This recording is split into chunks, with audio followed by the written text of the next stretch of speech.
3 comportements impardonnables chez une femme. Si elle fait ça, pars. Vous êtes-vous déjà demandé si vous deviez donner une seconde chance à quelqu'un qui vous a fait du mal? Aujourd'hui, nous allons aborder un sujet qui pourrait vous éviter de commettre l'une des plus grosses erreurs dans une relation. Je vais vous révéler 3 comportements qui devraient vous faire réfléchir à 2 fois avant d'accorder votre pardon. Et croyez-moi, le 3e est le plus dangereux de tous.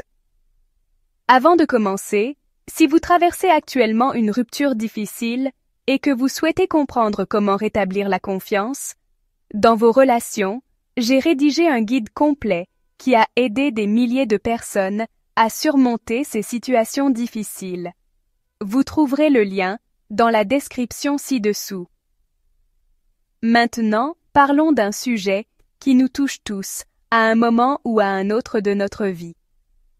Nous avons tous déjà été confrontés à ce dilemme. Pardonner et aller de l'avant, ou se protéger et partir. La décision n'est pas toujours simple, mais il existe certains signaux d'alerte à ne jamais ignorer. Le premier comportement à ne jamais négliger est la trahison. Il ne s'agit pas seulement des formes évidentes de trahison qui viennent immédiatement à l'esprit. La trahison peut être subtile, progressive et parfois même déguisée en toute autre chose. L'infidélité physique est la forme la plus évidente de trahison. Lorsqu'une personne brise la confiance fondamentale d'une relation engagée, elle ne fait pas seulement une promesse, elle détruit les fondements mêmes sur lesquels repose toute la relation. La douleur de découvrir l'infidélité va bien au-delà de l'acte lui-même. Elle crée une onde de choc qui touche tous les aspects de votre bien-être émotionnel. Mais la trahison ne se limite pas aux actes physiques. L'infidélité émotionnelle peut être tout aussi dévastatrice. Lorsqu'une personne partage avec quelqu'un d'autre des pensées, des sentiments ou des expériences intimes qui devraient être réservées à son partenaire, elle franchit une ligne qu'il est souvent impossible de franchir. Ce type de trahison peut vous amener à remettre en question non seulement la loyauté de l'autre, mais aussi votre propre valeur. Et puis, il y a les mensonges constants. Pas seulement les gros mensonges qui changent tout, mais aussi les petits mensonges apparemment insignifiants qui s'accumulent au fil du temps. Chaque mensonge, aussi petit soit-il, érode la confiance entre vous. Quand quelqu'un ment à plusieurs reprises, il vous montre qu'il ne vous respecte pas assez pour vous dire la vérité. Il vous traite comme quelqu'un qui ne peut pas affronter la réalité, ce qui est fondamentalement irrespectueux. Une autre forme de trahison qui passe souvent inaperçue est la violation de la vie privée. Quand quelqu'un partage vos informations personnelles, vos secrets ou des détails intimes sur votre relation avec d'autres personnes, il trahit profondément votre confiance. Il peut s'agir de partager des conversations privées avec des amis, de publier des informations personnelles sur les réseaux sociaux ou de discuter de vos problèmes relationnels avec des membres de votre famille sans votre consentement. Les conséquences émotionnelles de la trahison sont graves et durables. Elles créent un doute non seulement sur l'autre personne, mais aussi sur votre propre jugement. Vous commencez à remettre en question tout ce que vous pensiez savoir. La colère et la tristesse qui suivent la trahison peuvent vous consumer, et reconstruire la confiance devient une bataille difficile qui peut ne jamais être gagnée. Voici la dure réalité de la trahison. Une fois la confiance brisée, il est presque impossible de la réparer complètement. Vous pouvez pardonner, mais vous n'oublierez jamais.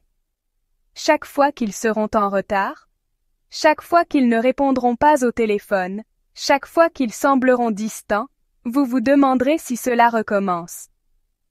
Ce n'est pas une façon de vivre. Le deuxième comportement qui ne devrait jamais être toléré est le manque de respect. Le respect est la pierre angulaire de toute relation saine, et sans lui, vous construisez sur du sable. Le manque de respect peut se manifester de nombreuses façons. Il peut s'agir de critiques constantes, qui vous donnent l'impression que vous ne faites jamais rien de bien. Il peut s'agir de paroles blessantes, prononcées sous le coup de la colère, qui sont ensuite balayées comme étant simplement émotionnelles. Ces attaques verbales ne sont pas que des mots, ce sont des armes qui peuvent détruire votre estime de soi et vous faire douter de votre propre valeur.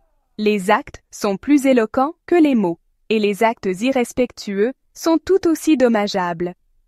Quand quelqu'un ignore constamment vos besoins, vos sentiments ou vos limites, il vous montre qu'il ne vous apprécie pas en tant que personne. Cela peut se traduire par le fait de prendre des décisions importantes sans vous consulter, de rejeter vos opinions ou de traiter vos préoccupations comme si elles n'avaient aucune importance. L'humiliation publique est une autre forme de manque de respect particulièrement préjudiciable. Lorsque quelqu'un vous critique, vous embarrasse ou vous rabaisse devant les autres, il ne vous blesse pas seulement sur le moment, il nuit à votre réputation et à votre statut social. Ce comportement montre un manque total de respect envers vous et votre relation. Le comportement contrôlant est peut-être l'une des formes les plus insidieuses de manque de respect. Lorsque quelqu'un essaie de contrôler vos actions, vos décisions, vos pensées ou même vos relations avec les autres, il vous montre qu'il ne respecte pas votre autonomie en tant qu'individu. Ce type de comportement peut vous donner l'impression d'être piégé et étouffé, érodant lentement votre estime de soi. L'impact psychologique d'un manque de respect constant est dévastateur. Il peut entraîner de l'anxiété, une dépression et une perte totale de confiance en soi. Vous pouvez vous retrouver à marcher sur des œufs, constamment inquiet de dire ou de faire quelque chose de mal. Ce n'est pas de l'amour, c'est de la violence psychologique. Vivre dans une relation où le respect est absent est toxique et néfaste pour votre santé mentale. Lorsque vous donnez une autre chance à quelqu'un qui vous a constamment manqué de respect, vous lui dites en substance que son comportement est acceptable. Vous lui apprenez qu'il peut vous traiter mal, tout en restant dans votre vie. Passons maintenant au troisième comportement, le plus dangereux, la manipulation. C'est celui qui peut complètement détruire votre perception de la réalité et vous amener à remettre en question tout ce que vous pensiez savoir sur vous-même et le monde qui vous entoure. La manipulation est particulièrement dangereuse car elle est souvent subtile et progressive. Elle ne se produit pas du jour au lendemain, ce qui la rend plus difficile à reconnaître et encore plus difficile à éviter. Les personnes manipulatrices sont habiles à vous faire croire que leur comportement est normal, que c'est vous qui avez un problème ou que vous réagissez de manière excessive. Le gaslighting est l'une des formes de manipulation les plus destructrices.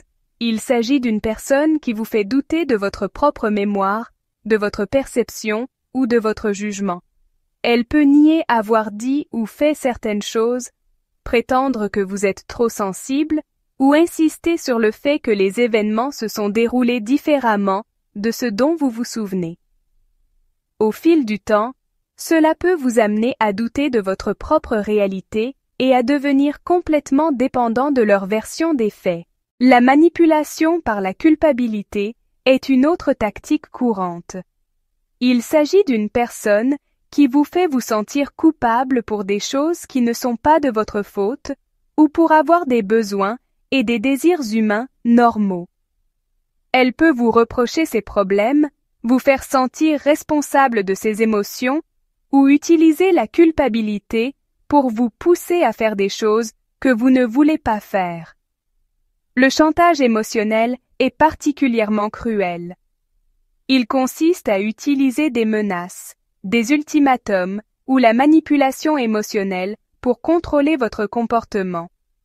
La personne peut menacer de vous quitter, de se faire du mal ou de commettre un acte radical si vous ne cédez pas à ses exigences. Cela crée un état constant de peur et d'anxiété. Le love bombing, suivi d'un retrait, est une tactique de manipulation qui crée un cycle addictif. La personne vous comble d'attention, d'affection et de cadeaux, puis devient soudainement froide et distante. Cela crée un lien traumatique qui vous rend encore plus avide de son approbation et de son affection. Jouer la victime est une autre stratégie de manipulation. La personne se présente systématiquement comme la victime dans toutes les situations, vous donnant l'impression que vous devez prendre soin d'elle ou la protéger. Cela peut vous faire culpabiliser d'avoir vos propres besoins ou de vous affirmer. Les dommages psychologiques causés par la manipulation sont profonds et durables. Ils peuvent vous laisser confus, anxieux et incapable de vous fier à votre propre jugement. Vous pouvez vous retrouver à remettre constamment en question vos décisions ou à avoir l'impression de devenir fou. Ce qui rend la manipulation si dangereuse, c'est qu'elle s'intensifie souvent avec le temps. Ce qui commence par de petits comportements manipulateurs peut se transformer en véritable violence psychologique.